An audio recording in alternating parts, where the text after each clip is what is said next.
to play now? $100 sounded like so much money. Amanda, I have to clean up. Don't you have a nice doll you can play with? Good idea. We're gonna have so much fun. You are in so much trouble, young lady. Oh!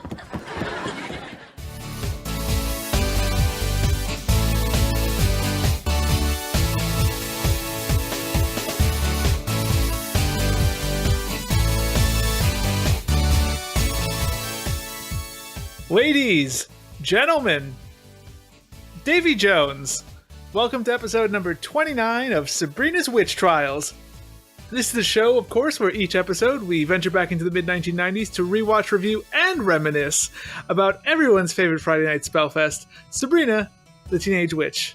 I'm Alex Araujo, and folks, this is going to be anything but a doll of an episode because we're talking episode 29 overall, Season 2, Episode 5, A Doll Story, and a doll's story, possessive there actually. But to talk about it, I've brought along with me in this pursuit my mixture of He-Man and G.I. Joe and Ken from Barbie, all wrapped up into one brotherly figure. It's everyone's second favorite guest host, but much like Hertz, that just makes him try harder. Fil Araujo's here. Phil, how you doing? More like Masters of the Universe, Al. You are He-Man. I am Skeletor. I am very camp. That has always been one of my things. You are a little bony. That would make Chris She-Ra. Rawr. How are you, Al? You doing all right? I'm doing pretty good. Here to talk about this fantastic episode. I think we can say that off the bat of Sabrina Teenage Witch. But this is the first Sabrina's Witch Trials of the new year, so a very happy new year to everybody listening, and nothing but the best in 2018. And that includes you, Phil. Happy New Year, because of course we don't speak unless we speak on the podcast. Absolutely not. This is literally the only time. How was your Christmas, Al? Was your Christmas good? You know, it was nice. I don't think we've actually spoken since September. If I remember correctly, that's the last time you've been on the Witch Trials. So yeah, Halloween was nice also. Thanksgiving, was that good? That was pretty good. Yeah. Good. Well, perfect. The leaves did change in New York, in case you were wondering. And yeah. Well, I think we need to do this a little bit more often so we could speak. Yeah. just to catch up. so we can just talk, not about anything. Just about a show that's 25 years old. Yeah, I say just it has to be about a TGIF show. Doesn't it have to be Sabrina? I'm sorry, 20 years old. My correction. My math is a little off today. Yes. Still, some things do not get better with age, Phil. Yes. Season 2, Episode 5, A Doll's Story. Phil, being one of the most prolific guests on the Witch Trials here, I start off every episode by asking my guest to describe in a set number of words the episode that we watched. And for A Doll's Story, I'm going to ask you to describe this episode in 11 words. Al, yes, I have reached the pinnacle of my career. You've cracked my code. On the Witch Trials. I am prepared, and I have a 11-word response for you. Amazing. I did catch you off guard once. I think you went like 6 to 10, and I asked you for 11 or something like that. It was like 6 to 10, and it was like 12. I'm like, ah. But today I went from 6 to 12, so 11 will fall right in there. I like to think you went back in time and like looked at how many numbers I ask for every time. I'm like, the average says it's going to be 9, but I'll play until 12. I'm like, he might go 13, and then it's really going to get me. All right, Al, I have my 11-word response here for you. Perfect. Sabrina is shrunk in a toy chest with 3 other people. Something tells me that's exactly 11. 11. Right on the nose. Nicely done, Phil. Always be prepared. Phil wasn't a Boy Scout, but he sure could have been. If Mom let us. I think she'd be afraid. Queens, New York in the 90s was a bad place for Boy Scouts, apparently. Oh, yeah. Absolutely accurate also, Phil. And so much happens from that little toy box, but we will get into all of the ridiculous things that come out of and go into said box. That was a lot grosser than I expected it to be. We open this episode of Sabrina's Witch Trials and Sabrina Teenage Witch in the Spellman kitchen, whereas Zelda works at her laptop, Hilda slurps milk from her cereal bowl, irritating the family. After being reprimanded by Zelda, she goes to throw the milk out, only to be stopped by Salem as the milk smells great.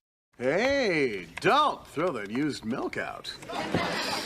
Oh, impertinent, yet lightly frosted. Hilda says that the real annoyance in the kitchen is Zelda's clickety-clack typing, making her stop and instead making Zelda complain about Hilda's nail filing, which she does admit she is doing to be a bitch. This sets off a battle of irritating noises between the sisters, complete with car alarms, squeaky balloons, my pretty, and nearly Salem being dragged across a chalkboard. That is until Sabrina intervenes, telling the aunts that she's trying to get some peace and quiet, only to start slurping from a straw herself once they agree, leading the other Spellmans to pretty much literally go for her throat as we go to the open. Phil. Yes, sir. This seemed like one of the more innocuous cold opens. Like, it has nothing to do with the rest of the episode. It seems like they could have like batch shot a bunch of these one day, but I wouldn't be surprised if they did either. What stuck out to you here in this quick cold open? Well, like you said, as you watch it and you watch them later, you kind of think back and you go, it has zero to do with the storyline and zero to do with anything. Absolutely. Well, it does kind of establish that the sisters are irritated with one another. It does, and that's about the only thing it does, though. That's true. Did you love the near animal violence? I did like, yes, and that Salem does have a love for Frosted Flake cereal remnants milk. Makes sense. You think it would be like a Cocoa Puffs? That was always a good milk to drink afterwards. That Cocoa Puffs was good, but Cocoa Pebbles, I think, was the best. It does, yeah, because they were like smaller, so they would soak up the milk more, and yeah. How about Zelda's 1995 compact laptop? Yes, I am glad you noted it, because I also had it written down that it is a compact, which impressed me because like I'm surprised they didn't have to like put a sticker on it. I guess that was before like companies would really complain. Yeah, that was well before the branding, but I like that it was a compact, like literally the epicenter of every 90s laptop was a compact. You could put a nail through a wall with that thing, though. It is built. Dude, that thing is built tougher than a tough book nowadays. A small family could live inside of that thing. It's pretty fucking big. I thought in terms of breakfast fashion, Hilda actually looked better than Zelda here. You know what? I think fashion overall in this episode actually was to the time period, and it was not overly crazy. Yes, it wasn't egregious. Right. They both have nice robes on. I just like Hilda's navy robe with like champagne leaves and trim. Zelda's wearing like a lacy kind of satin, different color blue robe. That's also very nice, kind of powder blue. But I think Hilda won this one. I agree with you. Yep. Anything else stick out here for you, Phil? No, but you know what my pet peeves are, so we'll talk about that here in a bit. We will get there. In the living room, Phil, the aunties are packing as they're finally taking vacations away from one another. Hilda notes, stunningly, that they haven't fought this much since they were on opposite sides in the Civil War. Sabrina asks why they're going to the same place, and they explain that they have a 2-for-1 special, but that they will have separate rooms and do not intend on seeing one another. And definitely they won't see one another. When people make plans in Act 1 of a sitcom, they never go wrong. They both are surprised when the phone rings and Salem picks it up. I was a little surprised because he's a cat, only to find that it's Cousin Marigold from way back in episode 5, trying to talk to the aunties. They both avoid the phone when Sabrina tries to pass them the phone. They use magic to do this for some reason, which seemed a little excessive, but what the hell?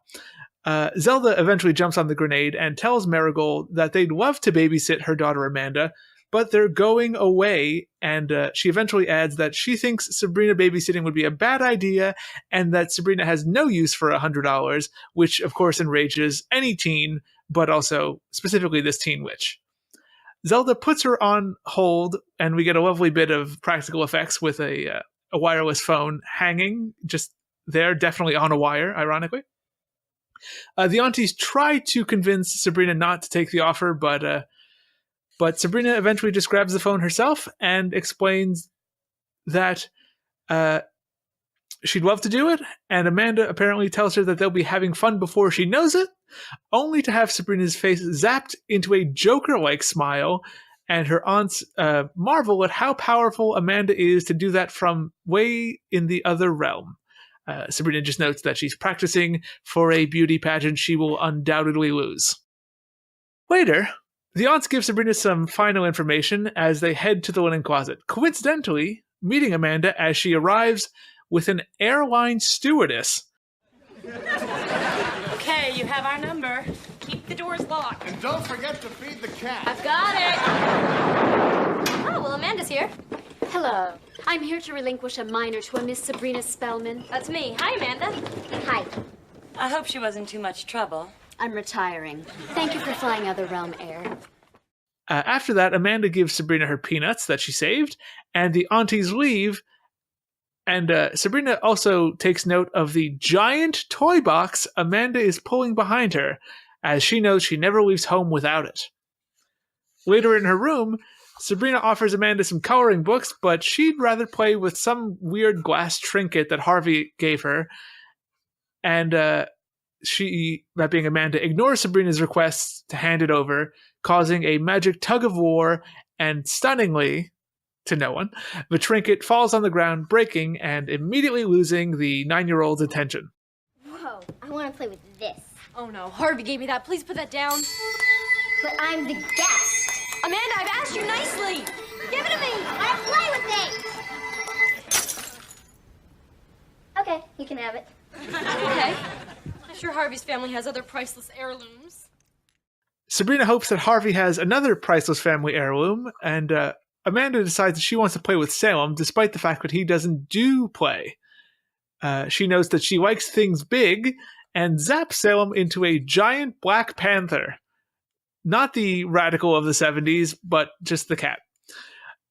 No one's going to laugh at that. Even I was like, you fucking idiot.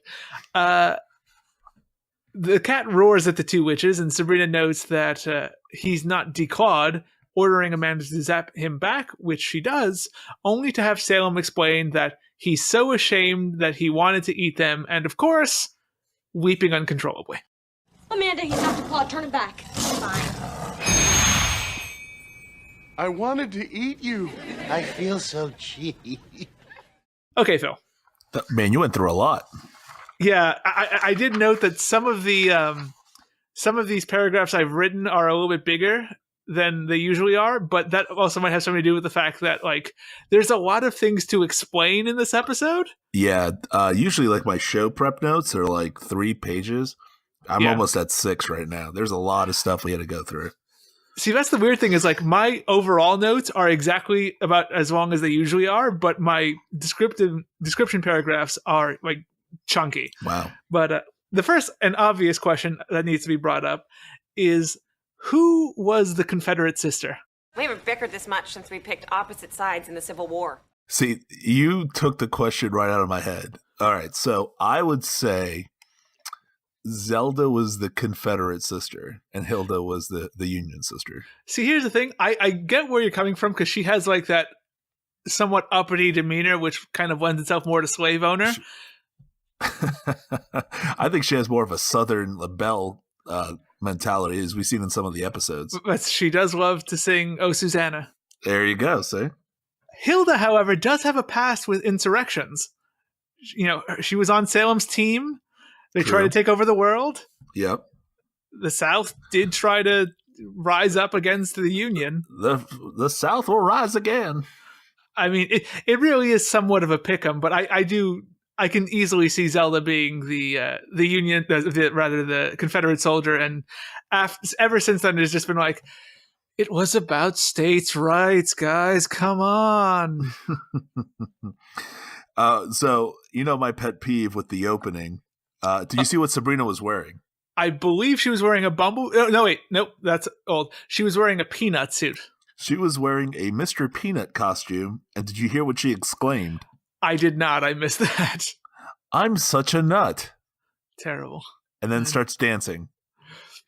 You know what's funny is Sabrina the Teenage Witch is not the only show that did like these opening credit joke things on TGIF. Teen Angel did it, and You Wish also did it. And I'm positive that as bad as these Sabrina ones are, those are even worse.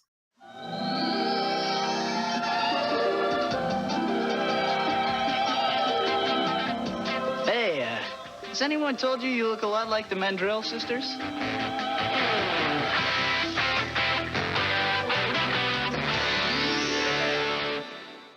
So does that make Sabrina like a 2.5 or? That makes her that makes her that makes her hanging with Mr. Cooper, Phil. That's what it does. Ah, okay. Yeah, that was a good show. But hey, I think it's a perfectly average TGIF show. I think Family Matters is better, and I think Boy Meets World even better. Hence the scale. See you at the end of the show, listeners. How about the airline that the Other Realm has for some reason? Why is there an airline in the Other Realm? I don't fucking know. And here's the thing. It's like no one explains it. Like this lady just shows up and it's like, oh, here's this kid for you. It's ridiculous. But I mean, okay, I can understand like her being a minor, but Sabrina's a minor. She goes back and forth with no issues. She goes to the Other Realm. You have to also remember the Other Realm is a realm of witches with magic powers. And literally like 3 or 4 episodes ago, we saw molecular transference discussed in large detail. Like a big part of something these witches can do is appear in one place from a different place. So it's totally obsolete. They just obviously wanted the joke of like the handoff and she being such a handful, but like 3 seconds of thought makes it confounding. I mean, I think Sabrina went on the cheap though. She only won for $100, which back in the 90s, 97, $100 for a teenager is like, someone just dropped you like $1,000 nowadays. Like, oh, okay, I'll do it for $1,000, sure. Right. But it's funny because Hilda literally said, I wouldn't watch that brat for less than $1,000. And I mean, Hilda obviously proving to be the smartest of the two sisters, not only because she didn't join the Confederacy, in our minds, of course, but yeah, hold out for a little bit more. Get a little bit more money, you can buy a great vest like your Aunt Hilda. Now, one of the things that made my eyes like burn was Amanda's freaking cheetah-lined coat and hat. Yes, Amanda's definitely wearing the family standard of fur-trimmed clothing. It's you know what? The dress that she's seen in later, I think, is worse. It just continues. It's more fur collars and stuff. It's like fur on fur on fur. I think the hat is really bad. I do kind of like the jacket, if only because I think the pink color is nice with the like cheetah lining or cheetah trim. The hat looks really, really bad on her, though. I mean, it looks like something Ric Flair would have worn back in the 80s. Amanda wishes. We should also mention this. This is the return of Emily Hart as Amanda. Like, as I said, way back in episode 5, whatever that Halloween episode was called. I can't really remember right now. She put Sabrina in a jar last time she was on. Emily Hart returns, so as does nepotism on Sabrina the Teenage Witch. What did you think of this first scene she was in, Phil? I mean, she plays a brat real well. She does. Honestly, I think the scenes where she's got something bratty to say are like her best. Right. When she just has to like react to something somewhat normally or is taxed with doing something physical, she looks like a deer in the headlights. What are you talking about, Al? Her I Win dances will be discussed in great detail coming up. Okay, so we did talk about, she made her appearance with a flight attendant. Yes. She did say that she did bring Sabrina some peanuts so they could share together. Yes. And then the peanuts are never mentioned again. They disappeared. There is a lot of things in this episode that are there 1 second and then gone inexplicably the next. Oh yeah, we'll talk about that too. And then, so she drags this humongous toy box with her. And you see these big cast wheels on it. And she's like, well, I never leave home without it. And the first thing I thought of is this your American Express card? Yes. Oh, yes, it must be. Emily Hart was in several American Express ads in the mid-90s. American Express, if you're listening, we're still looking for sponsors. That's true. I'll use your shitty card. Hey, I got one. Do you? I have a MasterCard debit card, so that's what I have. Living that big life.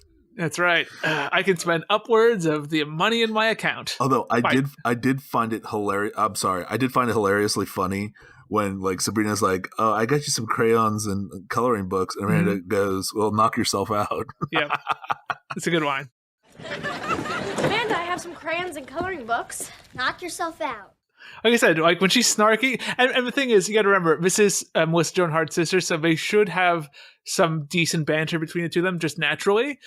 And I think that is there. It's just as an actress overall, Emily Hart is not there. And I can't think of an episode of Sabrina that she's on that she's very good. I think as she grows up, she becomes serviceable. But, here, there are big gaps in her acting ability. Let's talk for a second about Harvey's heirloom that he gave Sabrina. What was that? Like a little glass box or something. I mean, that's an heirloom? It's from the Confederacy, Phil. What terrible family do you have that an heirloom is a little glass box? Let's also be clear here. To all the teenage boys out there, don't give away your family heirlooms to a girl you've been dating for a couple of months. I mean, Jesus! I have this heirloom. My grandmother smuggled it from the Holocaust, and I hear you could have it. What? It's a family heirloom. You can't get anything. To be fair, $5 probably says he bought it at a dime store or something. He did. He went to, back in the day when Woolworths was around. He went to Woolworths. $5 and dime. For you kids who don't know, there used to be a store called Woolworths out there. I kind of felt the need to give cultural context in an old-timey voice. Yes, I had to. Well, it's 1997, so I had to go back That's in the right. day. You had to call up Mabel to make a call for you. Oh, it was a horrible time. Yeah, I mean, your phone was actually attached to the wall. What kind of craziness is this? Ludicrous. Also, she is a witch. You think she could somehow fix this magically? Yeah, what was that about? I couldn't believe she was like, oh, okay, it's fixed now. Come on, use your powers. You're in training to be a witch here. Yeah. Oh man, and the training she gets from the quizmaster later will be. Oh my God! Don't even get me started on that. We'll get there. We will. The aunties then arrive at the Celestial Bodies Spa and are offered some complimentary seaweed juice, which apparently is soy milk good. The concierge then goes to check them in, and surprise, surprise, having seen two Spellmans on the schedule for the same time, he's booked them into the same room. They tell him that he is obviously wrong, lawsuit wrong, but he explains that at least it's near the ice machine, which is a benefit. Back at the Spellmans, Amanda and Sabrina are playing some board games, and Sabrina is not into it. Or Amanda's braggadocious winning celebration. Not into either of them. I win! Oh, God. Well, let me just get through this because I'm going to die after this. Yes! I win! You beat me at all these games, and yet you remain a graceful winner. Amanda then decides to put makeup on Salem, only to find that he's not interested in playing La Cage aux Kitty. Sabrina wants some time apart, but Amanda is adamant that she play with her, even magically appearing on the TV when she turns it on to distract Amanda. Some might say that the biggest bit of magic was getting Emily Hart on another episode of Sabrina the Teenage Witch. Sabrina wants her to get out of the TV as she'll ruin her eyes, and heads to a door to answer it, only to find that it's Valerie, here to invite her to a party that someone told her about. In that, they saw her overhearing it and didn't actively try to stop her. Sabrina tells her that she can't go as she's babysitting, so Valerie decides not to go to another party alone and instead hang out with the two witches.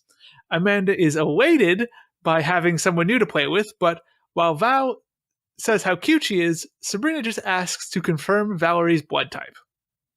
Back at the spa, the aunties arrive in their room, with Hilda heading straight for the minibar, despite Zelda telling her that it's a waste of money and there's a convenience store right across the galaxy.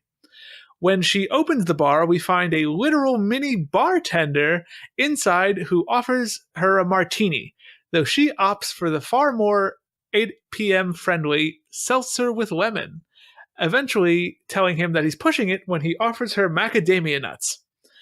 They then set about scheduling their treatments, with Zelda initially picking a solar bronzing treatment and having it confirmed by an invisible voice, only to cancel it when Hilda decides she wants the same thing. The same thing happens with an essential honey dip, and and Zelda eventually tells Hilda to pick something else, causing Hilda to cancel it and the voice to confirm her cancellation. When Zelda chooses to book the honey dip, the voice gets a bit snotty, as she doesn't confirm right away, saying that she was waiting to make sure she actually wanted it, and adding that she can see why they wanted separate rooms. The plan to have separate treatments fails, however, as the hunky spa manager, whose name is apparently Orion, by the way, arrives and asks who ordered the essential honey dip, and they both say it was them, leading Zelda to say that they should just be sewn together, and Hilda note that she hopes she gets a bug up her nose. Phil. Yes, sir. So yeah, you noted it with the I win celebration, but this is where you can really see the flaws in Emily Hart as an actress.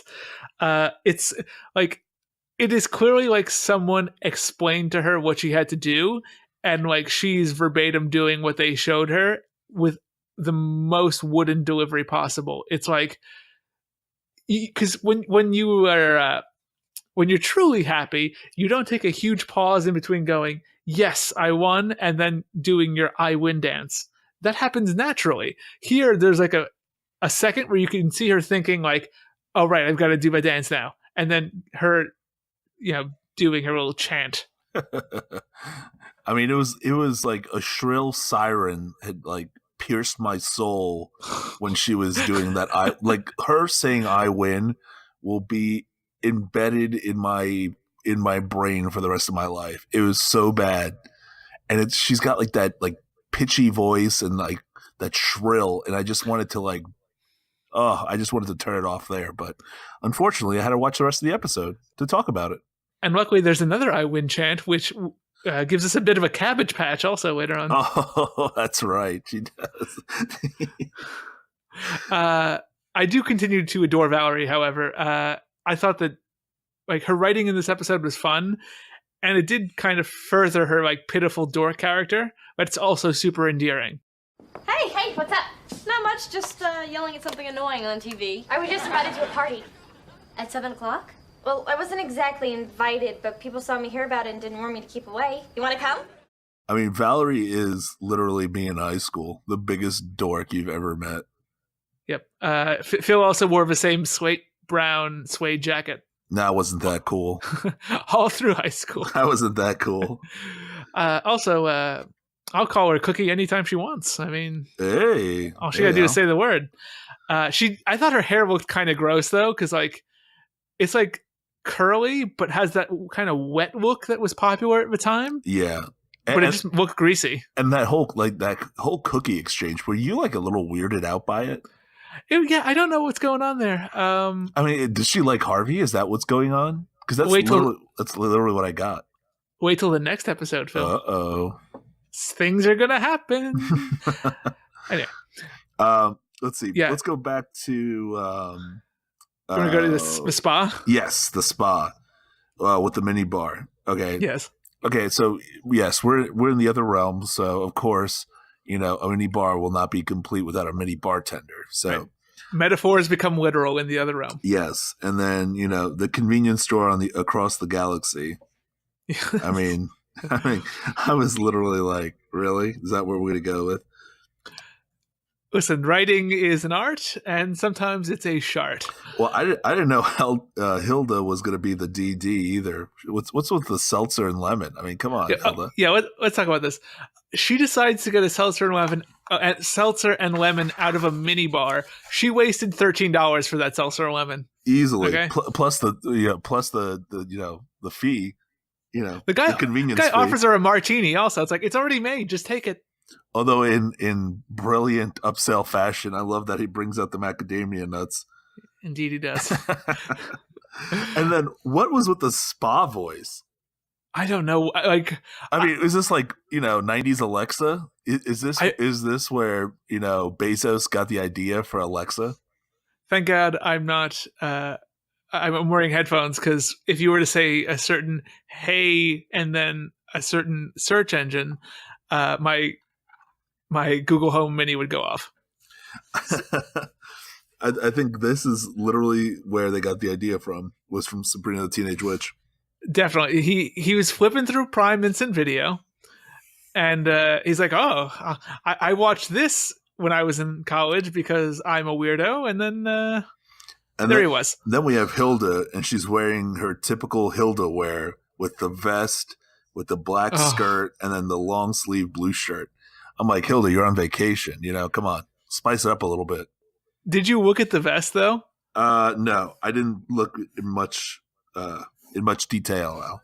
This is another addition to Hilda's basket of vile vests. This one is black, but it has the design is like white tic-tac-toe games, but instead of O's, they're hearts. This is what you chose to wear on vacation? It's ridiculous. Like, it's not as bad as that chandelier one was many episodes ago, man. but that was a hard one. But you did bring up the voice. It is weird. Like, as a joke, it goes on for too long. And it doesn't really end in a big laugh. It's just her being like snotty, the voice that is. It doesn't really go anywhere, and it takes up like a minute and a half. Hilda, pick something else. Okay. Essential honey dip, cancelled. I'll have the essential honey dip. Am I confirmed? Okay. I can see why you wanted 2 rooms. I mean, to be a kid from the late 80s, early 90s, it almost reminded me of Star Trek: The Next Generation with Yes. the computer. So yeah, that's what it kind of reminded me of. But I mean, they just said, "Oh, I think I'm going to do this," and like they're crossing a list, and all of a sudden, this voice, from wherever, starts to say "confirmed." That would creep me out because it would make me think that somebody's listening to me all the time. But then again, I have 2 Google Home Minis in my house. Maybe she's maybe the voice is like literally in the closet watching them. Yeah. The thing that made me laugh the most, honestly, in that scene was that when they start erasing their selections on the paper with all the amenities. Yep. Beth Broderick is clearly erasing with a pen. Hey, those were cool back in the day. No, but it's not an erasable pen. It's like an executive's pen. She's got like a Mont Blanc out, and she's signing it all of a sudden erasing with a Mont Blanc. Like an executive's like clicky pen, but she's just like, obviously the script called for her to erase it, so she's just like, well, they gave me a pen, I'll just flip it over and erase, like no one will notice. I noticed, Beth. I did. Like just the notion that they would like someone would see that, or I guess nobody saw it, but like somebody would not be like, okay, something has to be erased. Make sure they're pencils and not like $10 pens. Crazy. Also shows my lunacy, but that's totally different. Anything else to add here, Phil? I think I'm good for right now. Awesome. At the Spellmans, Amanda wins another hand of cards, leading to a really shitty I Win song, with some dancing. I believe this one was on the couch. Was she on the couch for this one? I can't really remember. I don't remember. I think it was either this one or the other one. So she jumped on the. Yes, this is where her. No, she pops out of the couch. Yes, she pops out of the couch because Valerie and Sabrina are both there. Yes, she pops off the couch.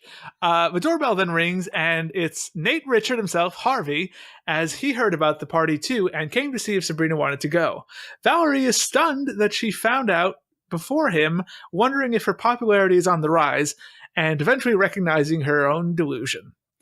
Amanda bolts up, saying that she wants to go to the party, but Sabrina tells her that she can't leave the house. So literal smoke comes out of Amanda, and her ears, by the way, not anywhere else, and out of her tutor. And Sabrina tells them that they should go without them, as Amanda's having a bit of a meltdown. The mortals leave after Harvey agrees to call Valerie Cookie at the party. And once they're gone, Sabrina says that she has to clean up and asks if Amanda, what the hell was that? Amanda? Asks if Amanda has a doll to play with.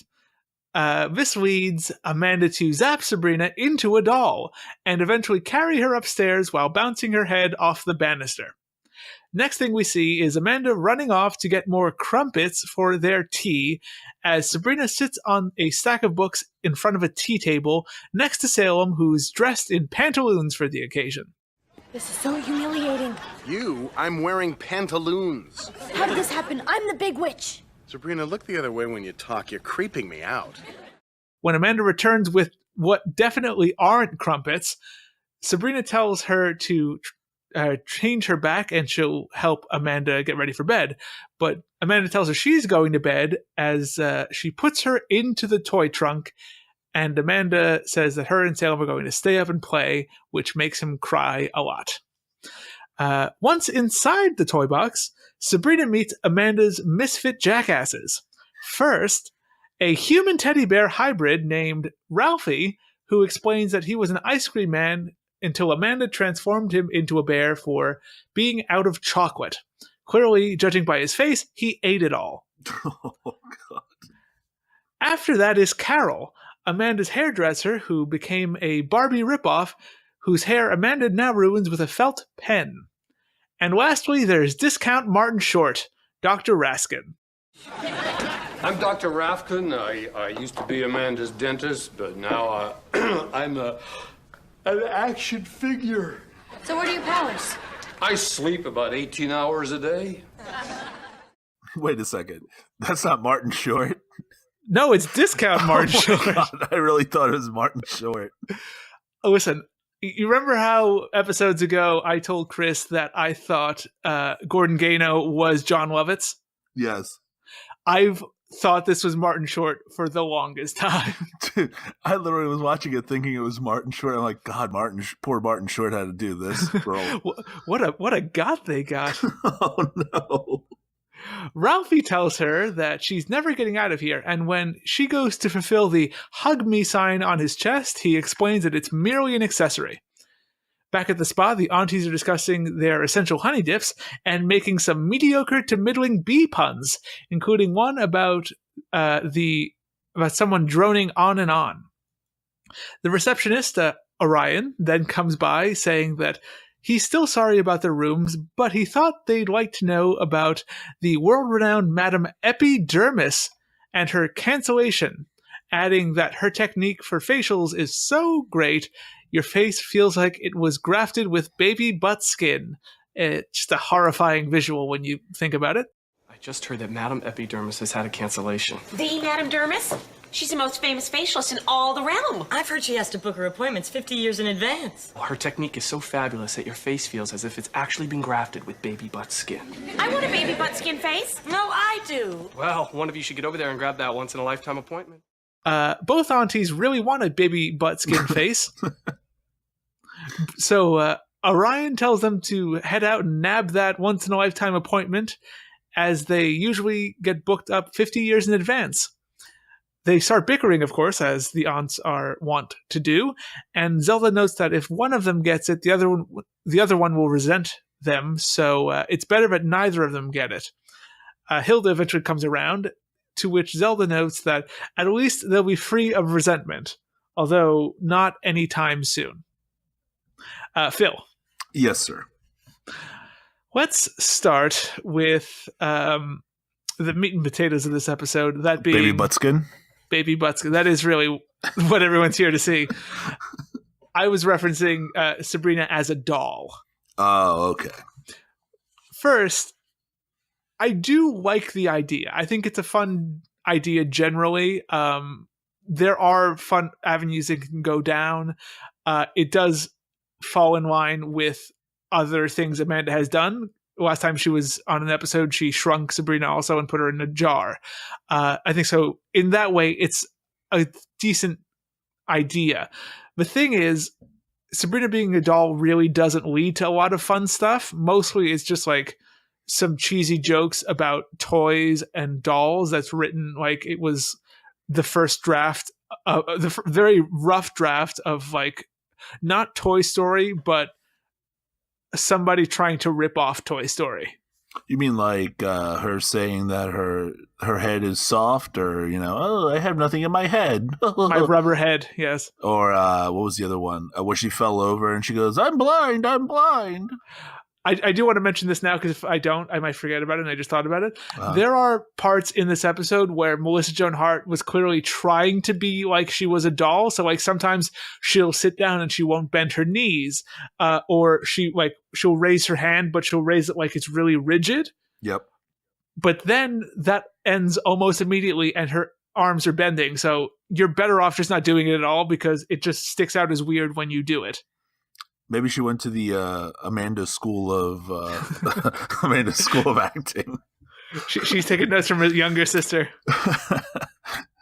Maybe it's something in their family. They all went to the same acting school, taught Pretty by much. a horrible teacher. Man, the thing that annoyed me the most actually about doll Sabrina is when she first becomes a doll and Amanda runs upstairs with her.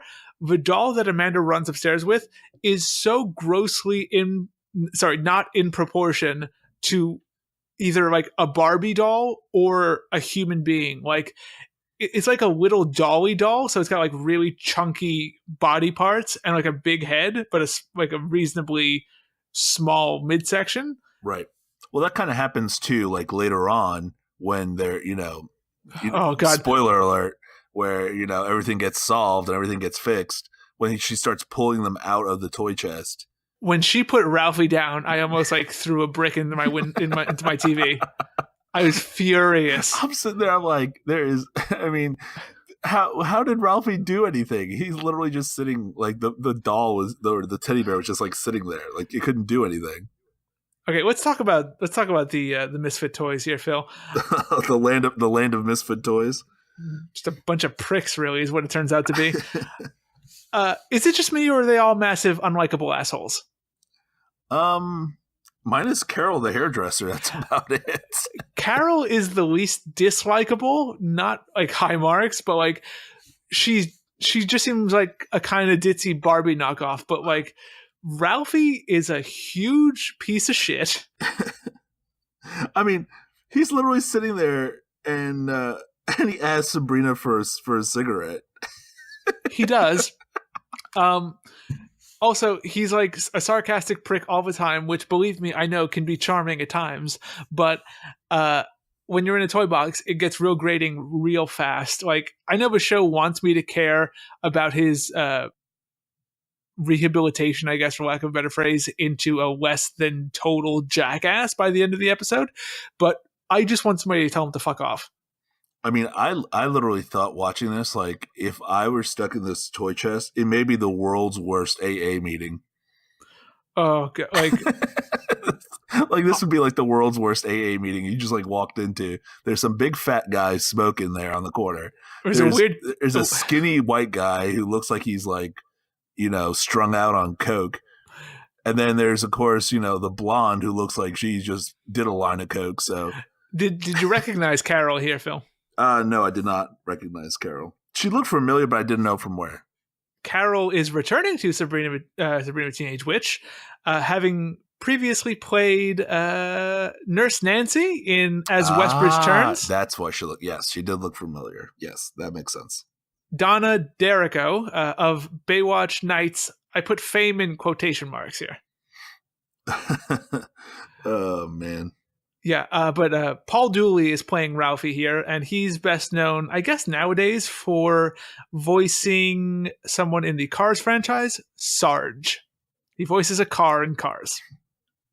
Hey, they could say that about whatever. That's good money. Absolutely, it is. Shall we talk about Dr. Raskin, Phil? Rafkin, excuse me. Raskin. Yeah, sure. Go ahead, Al. Paul Sand is playing Dr. Rafkin. You sure it's not Martin Short?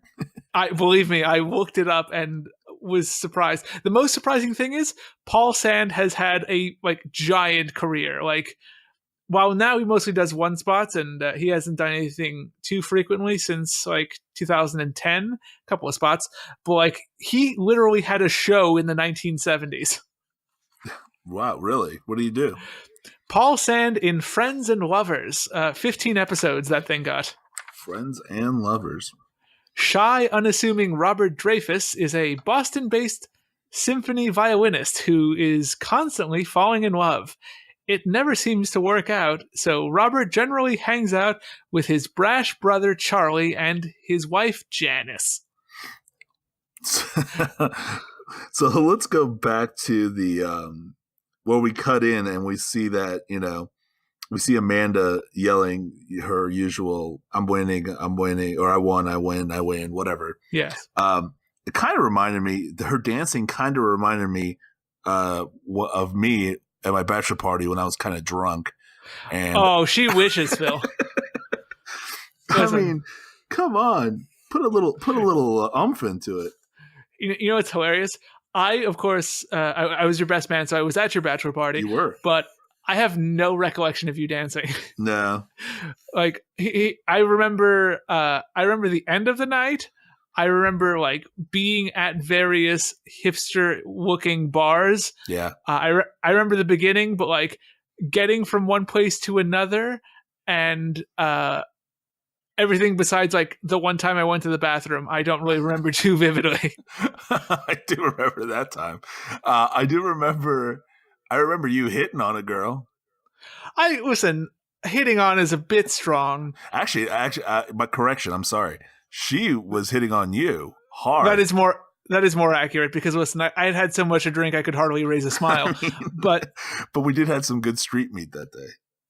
Listen, that is. I don't want to tell the story; it's a little involved. But I know you guys, everyone else besides me, because I had a dozen beers at this point, something like that. So you guys all went to go get some sort of vendor sandwiches or something on the street. I wanted to be as far away from that as possible, so I was across the street, and this group of relatively drunk 20-somethings comes up and starts talking to me for some reason, and I'm too, drunk to really remember why. But one girl starts talking to me, and she found out I was from New York City, so of course we were in Columbus at the time, so I guess that's mildly impressive to some people. And she somehow asks me if I knew how to milk a cow. That didn't come up. Which I don't remember how that came up, but it did. And so she asks me to milk her fingers and turns her hand upside down in a fashion as to create udders with the thumbs. Try and do it now, folks. And I did it wrong the first time because I was not interested in milking this young lady's thumbs. So I did what could essentially be called I don't know, jerking the thumbs off. And apparently that was wrong. So she illustrated to me the proper way, which is more I would say squeezing toothpaste out of a tube from top to bottom. And then I did it again, and I passed the test the second time. Fun night had by all is what I'm saying here. But then we went back to the hotel, and I threw up a lot. Yes, that did happen. This is what you put on an episode of Sabrina the Teenage Witch. But you know what? I'll tell you what. Al was the real man that day. He held his alcohol till the very end. Listen, Phil is bigger than me. We had the same number of beers. I'm a tall, thin man. I mean, I couldn't believe he was keeping up. I mean, he was pounding him down. And I'm like, well, this is about to come out eventually. It took all night. It took all night for it to happen. It did. And that was after I had gotten in bed and like was feeling like shit. And then I went back to bed and had the worst night's sleep of my life. Breakfast was good. Breakfast was good and necessary. Yes. How about the old Kinkle showing up, man? Oh man, he's got to get in there with his red striped shirt. But again, all of a sudden, like the Kink shows up and he's like, "Hey, I'm going to go to this party," and freaking Valerie's like, "Let's go." Like, you can call me Cookie. Listen, Phil, I will tell you on the next episode of Sabrina Teenage Witch, they do go on a date. Harvey and Valerie. Oh, that's right. Hell no. Not my house. Oh hell! You don't think Cookie Lion wouldn't let that shit happen? That cookie's gonna crumble if Sabrina finds out. Hell no. Yeah, Sabrina. If Cookie Lion was involved here, Valerie would be ending up in a garbage can somewhere. Take a broom to her ass. Okay. How about Amanda like demanding she go to the party too? It reminded me of like our childhood, like when the old our cousins and uncles and aunts who were older would go do stuff like, I want to go too, and then you're like, shut up, kid, you're not going anywhere. And you're like, aw, and then you just like go to bed. Yeah, there's gonna be wolves. You can't go. Inside joke. But I would say that's gonna make no sense to almost everyone listening to this, but or it'll make sense to everyone listening to this. Hope for a larger listener base, but our uncles and aunts in Portugal live in a very wildernessy area, so they would tell us as kids like, "Oh, you can't go out there. You can't go with us. There's a wolf out, and it'll get you." But that was their way of ditching us. They would just go party. They would go drink wine for 6 hours. Oh man! Although I do think that this show that Harvey Kinkle is literally the biggest man on campus in Westbridge. I mean, come on, he's got these two chicks. I mean, literally, this one chick is like, "You can call me Cookie." Like, whoa, he knows she's coming strong. He knows where to go. Also, I thought it was kind of weird that it's like, "Oh, Sabrina, you're at home alone babysitting. I, as your boyfriend, will leave now." Like, isn't that exactly the opposite of everything you're supposed to do as a boyfriend when your girlfriend's babysitting? Why? Think about it. I mean, he had this chick roll up like, "Oh, you can call me Cookie." Well, I gotta go. You're babysitting, so. But Valerie, you could definitely come on. Let's go. Fair point. I did think that as a whole, the characters in the toy box didn't pack a sting. Were a couple of buzz kills, and listening to them drone on was like pollen teeth. Phil, let's talk about the aunties and their bee puns. The bee puns. Go ahead, Al. I didn't think they were great. I did like the one about droning on. More important than all that, however, was Beth fucking Broderick and her irrepressibly hot pool attire. Yeah, what was going on with both of them? Like, Hilda had the cleavage out and everything. Oh yeah, hey, vacation time. Phil. I mean, they're trying to sell some viewership here to mom and I guess to the dads of the world out there. I mean, let me see if I can find what she was wearing. Actually, I can't. Beth Broderick looked fantastic here. I know that much. I can't really remember what Hilda was wearing, like a robe or something, wasn't she? Yeah, she was wearing like a pool cover up kind of thing. Here it is, shockingly in an animal print. Yeah, but I mean, she had the girls like out, like I was like, geez, Louise. Beth Broderick in that white one piece with sarong. Although fantastic. A little side note here, Al. I know you are a huge Beth Broderick fan. As we all should be. But as you know, and a few of your listeners may know, I am a huge fan of Hallmark Christmas movies. So you absolutely are. When I mean huge, I mean like between October and January, that's all I watch is Hallmark Christmas movies. I mean, Phil means huge. Like he will message me on Facebook, and I'll be like, "What's going on?" And he'll be like, "Not much." I'm like, "You're watching Hallmark, aren't you?" He's like, "Yep." It's like, yeah, it's his default state. That's how I get into my Christmas spirit. That's how I enjoy my Christmas time. So this year there was a new movie called Romance at Reindeer Lodge, and it included one Beth Broderick in it. But no Melissa Joan Hart. She's a frequenter of those movies year. also. No, she was on one last year. But Beth Broderick is not looking too hot 25 or 20 years later. She's still fit, but she has that thing that a lot of older fit ladies have where their skin looks really tight. Yeah. I mean, she looked very, how do I put this, like grandmotherly. Like, yeah, she around the eyes, she's aged a tad. But I couldn't believe it. I was like, wow, she's still working. She's still out there working. Was she doing a Southern accent in that role? No, she was not doing a Southern accent, but that's a good question. I think she was, she played an innkeeper in Vermont, if I'm not mistaken. A Union state. Interesting. Yes.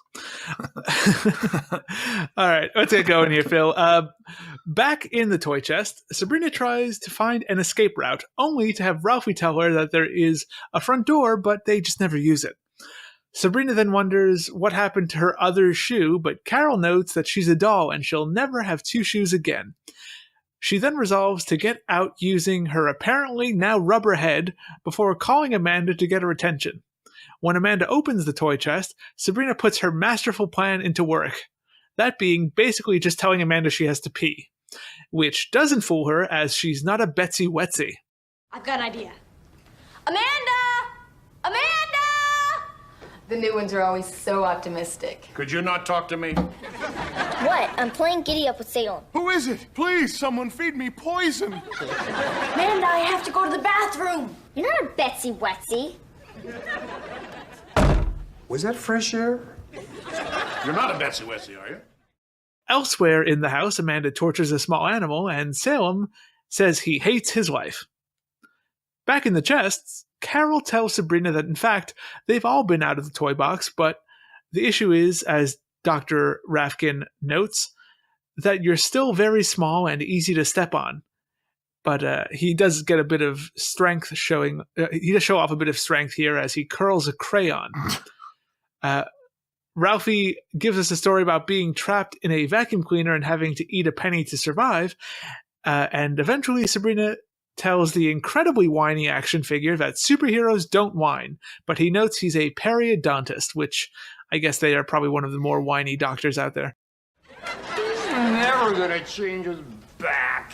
Dr. Rafkin, superheroes don't whine. I'm not a superhero. I'm a periodontist. I drive a station wagon. Well, it's official. I'm in hell.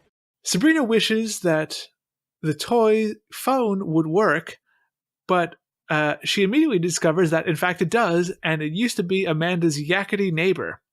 Just then, Quizmaster shows up as Sabrina's about to call her aunts, and while she's initially happy to see him as he can help her get out of there, he says that, in fact, he's just here to give her a quiz for her witch's license, adding that she has to get everyone out of the box by herself, and also noting that he can't help the others because Amanda locked the spell. She then sets about trying to think of another way out while lying down, making her think she's gone blind, before Carol explains that she's just not used to her doll eyes. Back in the spa, Zelda thanks Hilda for convincing her to buy some ugly flip-flops, and Hilda notes that she loves her daisy shoesies.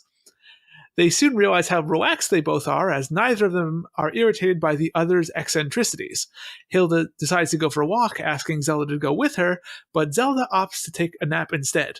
This leads to Hilda saying that she'll just go walk by herself, leaving somewhat... she gives Zelda a bit of a look, maybe foreshadowing something, I don't know. Zelda then lies down, only to be told by the mini bartender that the best sleeping aid is a box of Belgian chocolates, and he soon gets a pillow to the face. We're then in the toy box once more, where Sabrina sketches out a plan, telling the group that she'll need all their help, and she just gets a bit of snark from Ralphie, but eventually, after going into some diatribe about crying freedom, she tries to rally the troops and convinces Carol to help her, as Dr. Rafkin eventually comes around also, and even that big racist jackass, he's not a racist, but we'll get there. Well, I didn't talk about the obvious blackface Paul Dooley is wearing, but we'll talk about it. Ralphie is also in because it'll give him something to be bitter about. Sabrina then does some weird chanting that looked a little Nazi-esque to me. But we then go to a montage of some really monotonous, I would say, construction work done by the toys, with also some like pretty bad slapstick, all set to some incredibly bad ska music. Yeah, what was that? They have really lost the magic of finding music for montages, Phil. I mean, it's not like back in the day when they used to play the freaking the Dream Date? the Dream Date, the Mando episode music. Yeah. What were they thinking? Phil, Sabrina's big plan initially to get out of the box is to pretend like she has to take a piss. What the fuck is she thinking? I mean, it worked for me in elementary school and junior high when you don't want to sit in class too long. I need to go to the bathroom. Maybe it worked for her. I don't know. Also, so apparently since she's not a Betsy Wetsy, she can't go to the bathroom. This made me question like what this spell does to the bodies of people. Like, Ralphie can still eat because he says he ate a penny once to survive. My favorite thing is when she opened it up and started talking to her, you hear Salem yell, "Someone please feed me poison." That is great. That's literally how I felt watching this episode. This is a great episode for Nick Bukai and his delivery. Oh, it's fucking great, but he does get some fun lines here. Dr. Rafkin being the most fucking, like, he made me homicidal. I wanted to fucking murder him with his whininess. I just like that the Great Gazoo, or who we call the Quizmaster, just shows up out of nowhere in his typical like urban 90s garb of an orange shirt, shorts, and like yellow Oxfords, and starts giving a quiz in the middle of this disaster that's going on. Did you notice the elbow patches on his orange shirt for some reason? I don't know. Elbow patches, and then like they pan out and he's wearing shorts and then like yellow Oxfords shoes. I'm like this makes no sense. He's like, he's an acquired style. He's so urban now. Look how cool he is with his Oxfords. And then you have Ralphie, the Archie Bunker of the group. Very much for so. you kids who don't know who Archie Bunker is, you can Google that. And then he sits there and speaking of racist, literally, I'm like, this guy is just Archie Bunker as a bear. Is literally what this guy is. Rarchie Bunker? Rar. I mean, I'm like, come on. And then the montage was beyond terrible. The ska music is awful, especially after the initial like melody. They repeat the melody, but they add really like whiny horns.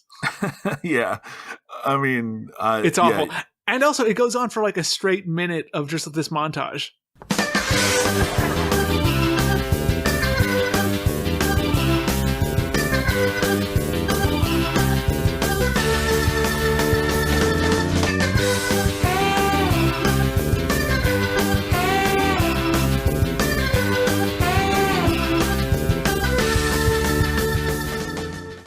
And then, of course, we have, Amanda, who's got a she needs things bigger complex. Yeah. So she makes this, like, little Q-tip into, like, one of the battle axes from American Gladiators. Yes. I'm like, what is this thing?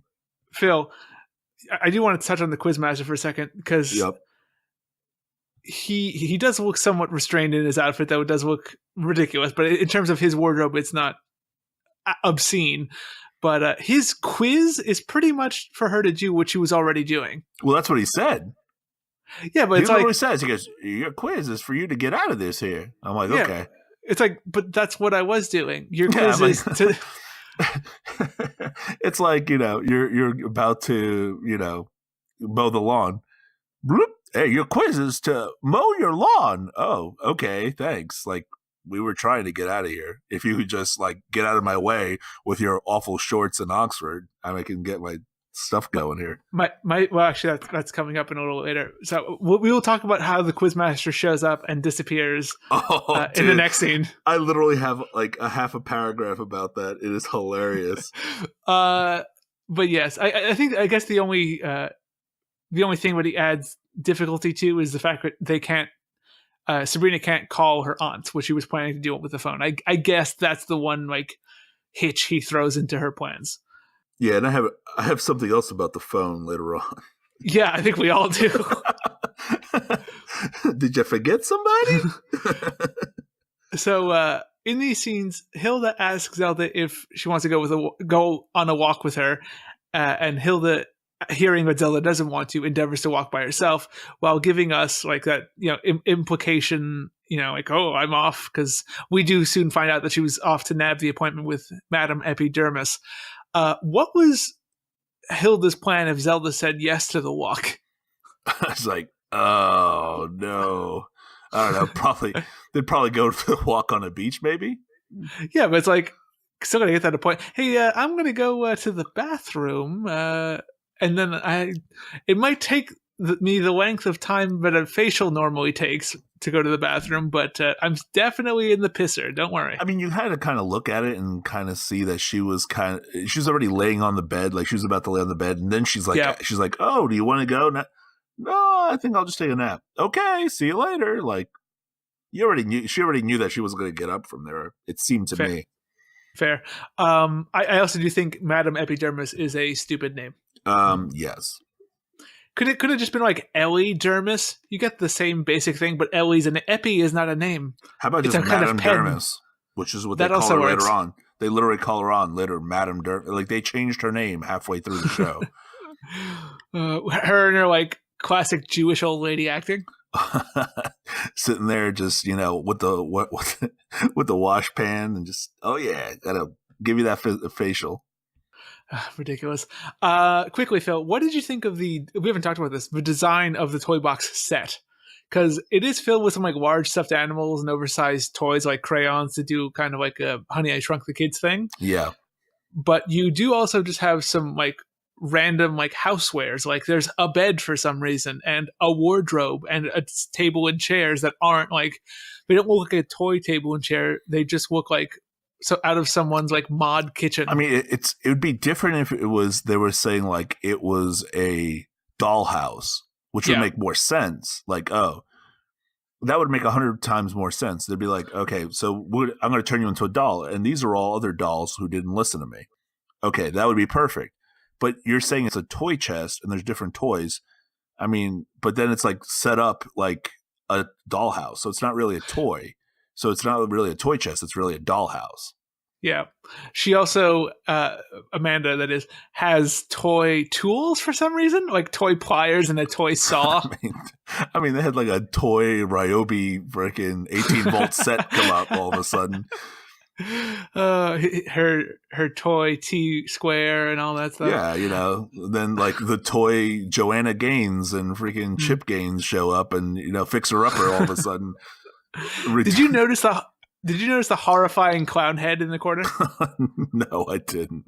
There is a giant horrifying clown head that's like overlooking all of this, and all I could think of is like, who got turned into the fucking clown head?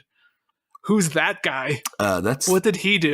He's the gardener who told her that she couldn't step on the grass. He's the town pedophile who didn't go after her, and she got real upset. I won! Horrifying. That ska music was terrible, though. You should play it, just like... Oh, it's going in, don't worry. It's so bad. We then see Amanda with the cotton swab in hand, looking for Salem to play cat hospital, which sounds really bad. She then can't find him, but looks in the closet, and we see the cat Salem adorably hanging out of Sabrina's book bag. Very cute. Might have been the best thing of this whole episode. It's pretty good. Amanda then says, as you noted, that she likes things big and turns the cotton swab into an American Gladiators-esque weapon. She then looks for Salem, not finding him, and we quickly see Sabrina tell the toys that they know what to do as Dr. Rafkin gives us some more skin-flinty dialogue. Amanda decides to do something else with the cotton swab, and that being breaking shit. She does this until the toys get her attention by cheering, and while she does note that she's too smart for reverse psychology, she immediately does what they want her to do. She notices a big jack-in-the-box, pulling it out of the box, and again noting that she likes things big, zapping the jack-in-the-box into giant size, only to crank it and have Sabrina pop out in full size once more. And she delivers her action movie star line, "Now it's my turn to play." What's this? A new toy? It's kind of small.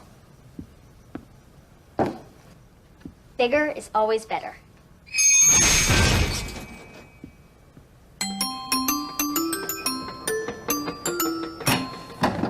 Now it's my turn to play. Just as Amanda goes to zap her, Sabrina gets the step on her? Is that the phrase? No, I don't know. Sabrina beats her to the punch. One up, sir. Yeah. I literally wrote beats her to the punch, but I decided to come up with a stupider phrase. Let me do it. I'm good on the fly, apparently. She magically brings Amanda's pointer fingers together and zaps them into a finger trap. Amanda just tells her that she's going to have her mom stop payment on Sabrina's check. Quizmaster then appears, noting that she passed, before insulting her a bit, noting that she got out of the situation she got herself into. Not really. I mean, a girl just turned her into a doll. She's apparently too old for stickers, however, so Quizmaster just notes that it's one more for him, and he then magically disappears by just skulking behind the giant toy box. It's always just crouching. Also, he comes out of there. I don't know if you notice it, but it's like continue. But yes, we want to talk about this. Sabrina tells the toys that they're all going home, and they cheer with no actual feeling. Yeah. And Ralphie notes that he still doesn't want a hug.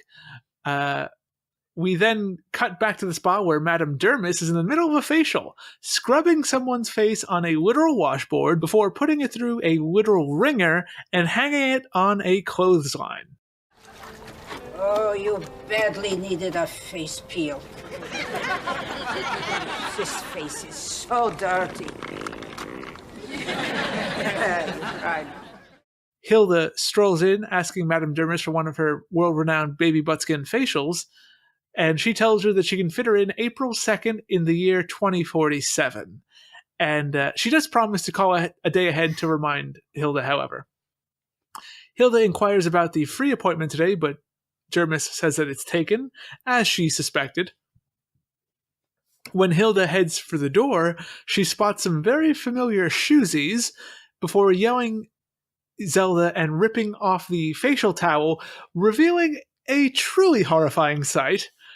It's what I assume is actually not Beth Broderick, but some other actress, but with the actual face covered by all skin, since her real face, in air quotes, is meant to be hanging on the clothesline.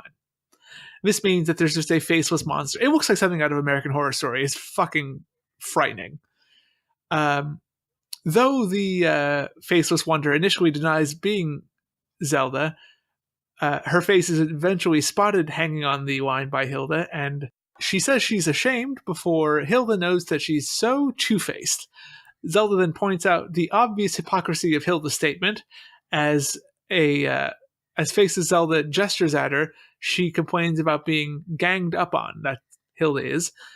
Zelda then asks for her face back, so Hilda hurls it across the room before leaving with a cackle, making Zelda try to grab her face by telling her body where her face is. It's really weird. Phil, I don't think that the resolution to the problem, that being Sabrina being very small and being a doll, is a particularly bad one. I think it's kind of clever. They did a good job of setting it up with Amanda loving making things bigger. And I think the set piece of a big Jack-in-the-Box is fun to look at. You know, it's fun to see in Sabrina's room. My issue here is that Sabrina, when she says the toys are going home, as I noted, they're all terrible actors. Like, they're all just like blandly cheering with little feeling at all. At one point, Ralphie literally feels the need to say, "Yes, we're all happy." He did say that. I agree with you. It's very bad acting throughout. Just like no joy, no nothing. It's just like, yay, like we're going home. All right. One of the things that I wanted to talk to you about was, so, you know, Sabrina pops out of the box, and all of a sudden she can now overpower Amanda. But she couldn't overpower Amanda in the beginning of the episode? It was weird. Like, I think that tug of war is meant to establish that they're both, like, on parity with one another. Because if I remember correctly, it's Amanda, like, giving up that leads the thing to fall. So I guess it's supposed to be, but they're both relatively equally powered, and Sabrina just got the jump on her. Okay. But yeah, it is kind of weird that, like, despite being late to the magic this whole episode, Sabrina somehow manages to best the girl who's bested her the whole episode. Now, did you see one of the inconsistencies when she popped out that I saw? I don't think so. Okay, so when Sabrina's in the toy box, she's wearing the doll outfit. When she pops out, she's back in her normal outfit. Right. I think that's just meant to be like, because even when the others transform back into real people, they transform into like what they were wearing before. Okay. So I guess that might just be the way the spell works. The thing, I am glad you brought up inconsistencies though, because Sabrina actually at one point calls out only having one shoe. I don't know what the fuck happened to that shoe. I watched the previous scene with her in that fucking toy chest. She's wearing two shoes. Maybe it just got lost like in real life. The doll always loses a shoe. It's ridiculous. I'm like, if she can't keep an eye on her fucking shoe, how is she supposed to defeat Amanda? Come on, Sabrina. Okay, so now we need to talk about the elephant in the room. And that's the entrance and exit of the Quizmaster. It's fucking horrid. Like, I guess part of it might be that they maybe had trouble with like the cameras doing the magical entrance and exit with the toy box in the room. Yeah. But this is the worst resolution possible. Like, if anything, cut to a different area of the room and do it there, and then cut back. Yeah. Don't just have Alamy Ballard just walk out from behind the toy box. The best part is they put in magical sound effects, like he's magically walking out from behind there. Oh, yep. Here I come. As he crawls out the back. The best is when he has to leave, however, because he like hunches down and goes underneath it. He does. It is the saddest thing I've ever seen. It's like, all right, off with you. Goodbye. Okay. I guess this sticker's mine. Whoop. Yeah, it's fucking insane. Phil, I actually think the most original use of magic in the episode is the face peel. It is another one of those like metaphorical things becoming literal things that the show does, but I think it's a fun, if nightmare-inducing visual of Zelda with no face. For some reason, this season, I guess they like figured out how to take people's faces and CGI them onto things. Yeah, I mean, because the last couple of episodes we've had that. We had Harvey in a bowling pin. It looked pretty good, I thought. It didn't look terrible. I thought it looked better than Harvey on a bowling pin, just because like the thing it was put on was like skin toned, right? As where Harvey was just like a cutout on that bowling pin, but it didn't look awful. For 90s, the excuse I often give is 1997 CGI on ABC TV. It was acceptable. I think it was pretty good. But it was fun. I actually kind of enjoyed the whole, like, I'm going to face peel you by rubbing your face on this washboard and putting it through the ringer and then hanging it on a clothesline. I kind of like that. It's cheesy. Now, did you see when Madame Dermis came in? When Hilda came in to see Madame Dermis and asked if she had an available appointment? That green shirt she's wearing? Well, no. She said that she had an appointment available Tuesday at 2:30, April 2nd, 2047. That is right. It actually is a Tuesday. I looked it up. Oh, that's kind of cool.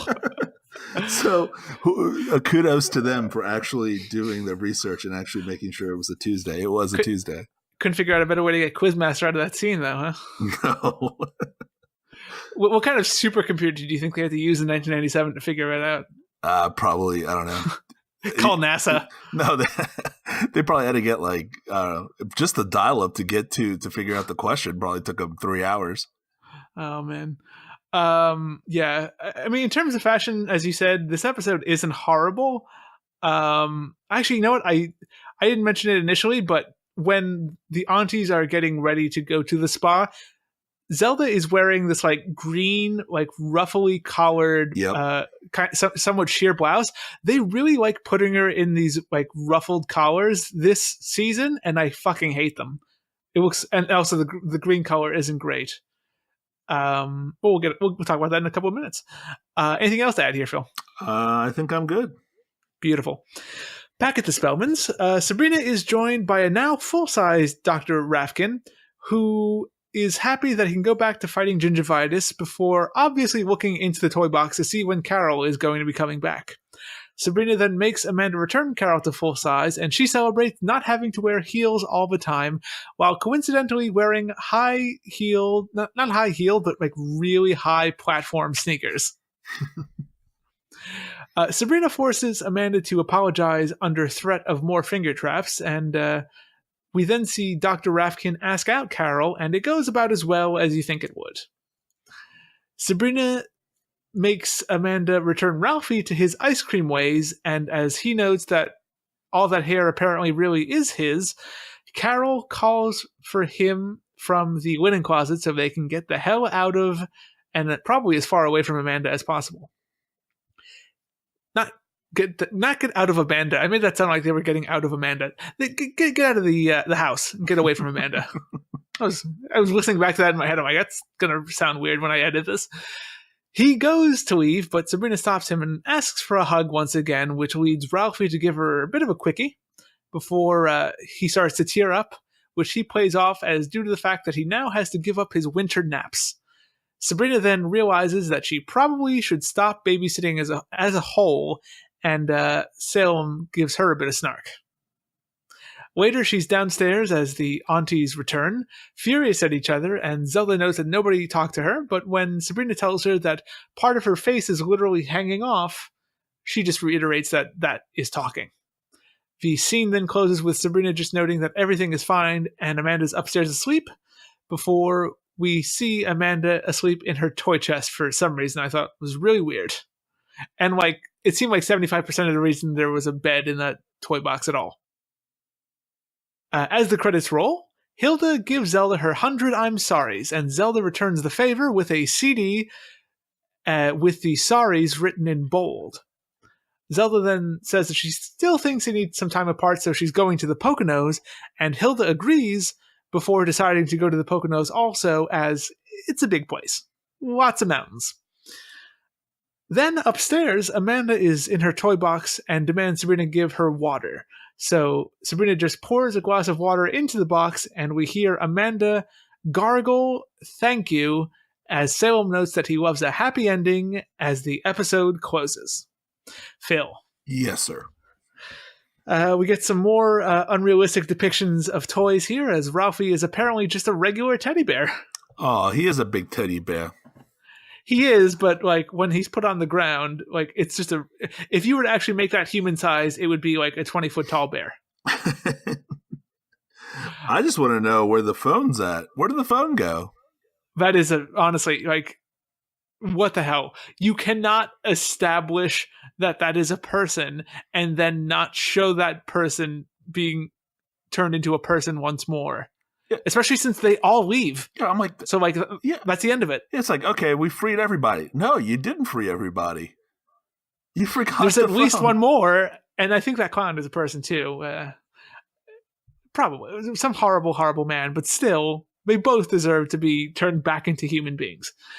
Did you notice what Carol was wearing aside from just her platform sneakers? Like, she's got these really shiny pink pants with like silver spots on them or something. No, I didn't look that closely. Yeah, it's weird, and those platform sneakers are not going to be comfortable for a hairdresser. They got to be on their feet all day. That's true. It was also here where I realized that Sabrina only wears one outfit in this whole episode aside from the doll outfit. Yeah, it's that red top and like black like tights or pants. Yeah. It's a red velvet shirt with like some sparkly flowers on it. It's not the best. No, it's not. But the thing that made me wonder, what that made me wonder is this all supposed to be happening in the course of one night? Because that means that the everything happening with the aunts happened in the course of one night. I would imagine maybe it had to be one night. It would have to be. Right? Because, I mean... Yeah. I mean, I would have to agree with you. It would have to happen in one night. I mean, I guess you could get away with it by explaining that that Sabrina was just put back into the outfit she was wearing when Amanda turned her into a doll. So maybe it could be more days from when she initially became a doll, but she's still just wearing the same thing. But when the aunts get back, Zelda's still wearing the same shirt that she wore when she left. I mean, you also have to think in the concept. So, I mean, if you babysit somebody, it's usually going to be for the night. Yep. It's not going to be for multiple nights. Like, you're not going to babysit someone over the weekend. I guess you're right. So, I mean, in that aspect, I would say it had to be in the course of, maybe like a day. So 24 hours. I suppose. Again, I think it just makes the aunties thing weirder. Because like they come back wearing what they wore when they left, even though like they're wearing different outfits during the Madame Dermis scene. Just a weird like thing that struck me. When Salem says, this is my little pickup here. When Salem says, you think to Sabrina's like, oh, I should stop babysitting. If you look in the lower left of the shot, you can clearly see the puppeteer. Really? Yeah, you can see their like curly brownish red hair. I didn't notice that. I'll have to look that back up. It's a bit of fun. What'd you have here, Phil? Anything? No, just like I said, the inconsistency of basically the neighbor not being freed from the phone. That was the only thing I really had at the end. A sad life that person's going to lead. But Phil, that is the episode. And of course, every episode of the Witch Trials, at the end of every episode, we have a couple of closing ceremonies here. First, the TGIF scale, the This Good I Feel scale. That's how we rate our episode of Sabrina the Teenage Witch here on the Witch Trials, Phil. 1 to 5 scale. Each number has a corresponding TGIF show. 1 out of 5 is a You Wish. 2 out of 5 is a Teen Angel. 3 out of 5, a Hanging with Mr. Cooper. 4 out of 5, that's a Family Matters. And a 5 out of 5 perfect score on the TGIF scale. I don't know why I'm mentioning it, because nowhere near that is this show going. But Boy Meets World is a 5 out of 5. Phil, where does this rank on the TGIF scale for you? I think overall, it wasn't a memorable episode. Nothing's really gained. Nothing's really, nothing really.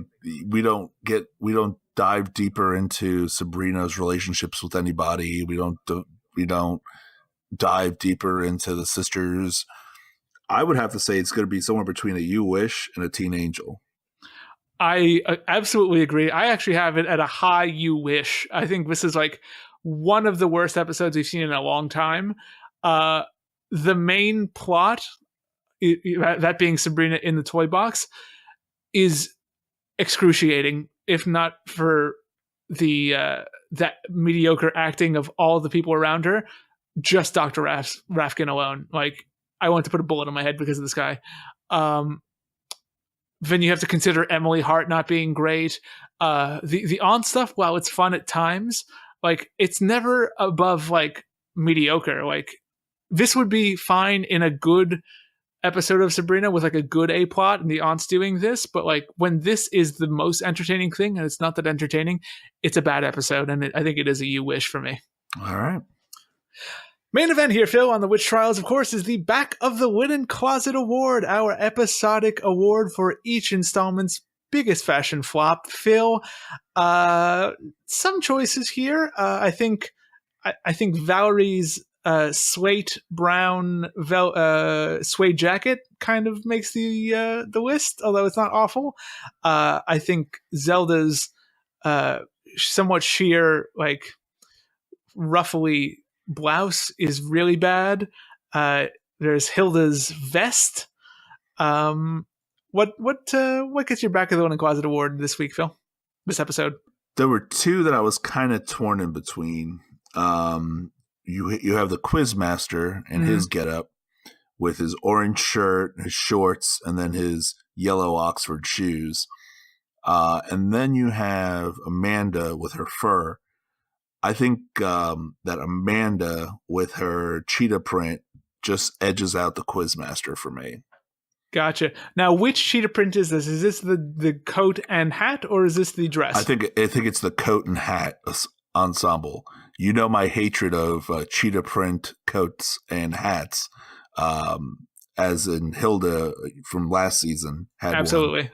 one. So I'm going to continue it this season and award it to Amanda. A fair rule to have. I think for me, I think it's going to be Zelda's like weird green blouse. I hate this kind of neck on her, even though it's sheer, which I do not mind. Ugly color, ugly neckline, not good. And I guess the runner-up might have to be, for me, Hilda's vest, but it's not as bad as we've seen Hilda's vests be. See my vest. We didn't talk about Dr. Rafkin's superhero suit, but I kind of like it. I think that was one of the craziest things, that superhero suit. Like, I think that's the best thing about him. I do like the kind of like mustard yellow suit with like the black and the red and gold and the red M. I think it's by far the most entertaining thing about that character. Actually, I would say the most entertaining thing about that character, and I did mention it before, was when he was sitting there and he asked Sabrina, "How do you know if you're bleeding internally?"